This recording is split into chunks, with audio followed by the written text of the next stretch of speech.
Tonight, the family of a Fort Pierce man killed by a St. Lucie County Sheriff's deputy is marking the second anniversary of his death by filing a lawsuit against the Sheriff's Office and the deputy involved. It was two shot through here, one through there.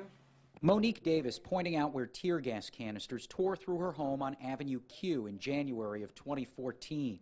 This is something that'll stick with us for the rest of our lives. Davis's fiancé, Greg Hill, was already dead in the garage.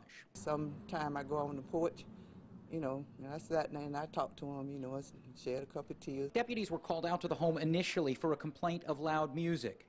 After getting no response at first, deputies say Hill finally began to lift his garage door, and they saw that he was armed. As he put the door back down, the sheriff says Hill pointed the gun at deputies.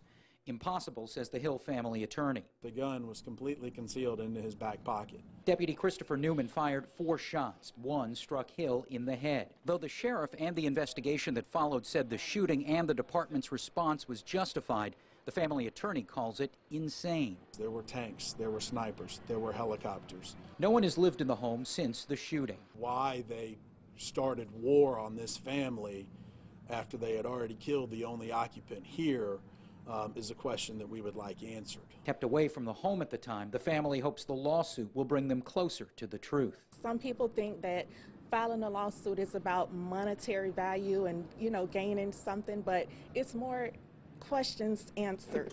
Now, a grand jury cleared that deputy of any wrongdoing. The sheriff's office says they cannot comment on pending litigation.